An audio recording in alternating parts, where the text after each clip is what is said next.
Catus, Maximus here. ThruNite sent me another flashlight promo item. This time it's the TC15 version 3. So it's just their updated 18650 light. It does come with the battery, fortunately. 3100 milliamp hour IMR cell. So this cell, if I could get in the frame there, this cell does have a built-in protection, which is pretty decent. I will say right off the bat, I've been testing this light, and we'll go outside. Is you can almost see it there where it does the thing even with the fresh battery where you go into turbo mode and then it like dims down because there's too much of a voltage drop. But what I noticed on this V3,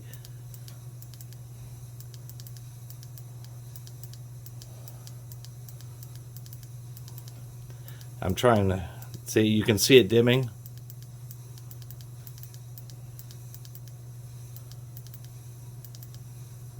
But if you'd like double click again, then it will actually stay in full turbo. But the manual really doesn't describe that functionality, and I don't know what's really going on there. Especially for a light that's 50 bucks. I think even $60 on the retail, but you can find it for 50 bucks. As usual, it comes with the manual, something you shouldn't eat, O-rings, lanyard, and spare port cover. This time they're only including one port cover. It is USB-C rechargeable, and we do include a pocket clip and a little case. So at least they're including all that. These do have hardened glass lenses, which I like. It is a orange peel, but it's deep, so this should be a nice combination between throw and flood, just like a nice walking light. Once again, it's reasonably small. And having the USB-C port's a big plus. Big upgrade there. The clip is only designed to go on the one location here, but it is a two-direction clip. You can go onto this side, that way, or this way. But I kind of would have liked it to be able to be flipped around to this side, because it does have this deep notch, and then it could sit deep in your pocket.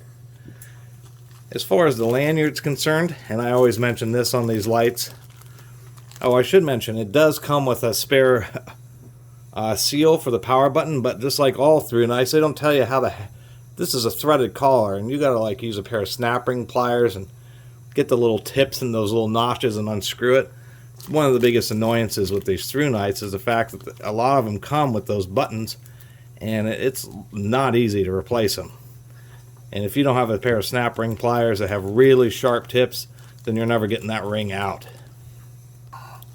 The other thing, and I should mention, that these little cords, if you actually have, this light's light enough to be hanging around your wrist while you're walking the dog or something like that.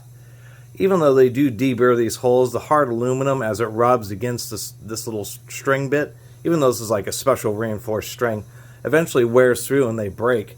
And I think ThruNite should include little key rings for all their lights. The key ring is the key, because then not only is it much smoother, it takes a brunt of the wear instead of this little cord, and you don't have to worry about it failing. There is a wrist cinch on these ThruNite lanyards, and I do like that. Anyway, let's go outside and take a look. Alright, here we are outside. This is low, medium, high. And as you can see, it has a decent amount of spot and flood. It really is a combination.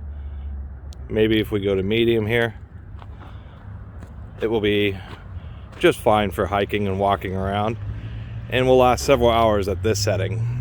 The only thing that's annoying is the controls, where you have to double click and it goes into like power save turbo, and then you have to double click again to get full turbo. See, I just went to turbo and this went down. If I double click again, then it will go into full turbo mode. You can just see the trees, and this is my usual spot for testing flashlights, so that is actually pretty good. Really has just a nice balance. I like the lens, I just don't understand the controls all that much. It does get pretty warm. Right now it's freezing outside, literally ice crystals on the ground. I don't know if you can really see that in the grass. And when it's this cold, it doesn't warm up that fast, but I'm sure during the summertime it will get hot pretty quick in turbo mode. Anyway, let's go inside and finish out this video. So to sum it up, I think this is a decent little light. It could just be a little bit cheaper. Features that I wish it had was variable output rather than just 3 levels. That it would just, when you went to turbo, that would just go into full turbo mode until the battery is dead. I have this funky situation where you have to double click and it goes into like economy turbo, and then you have to double click again to go into full turbo. And I think for the retail, like 60 bucks, they should have a tail switch on there.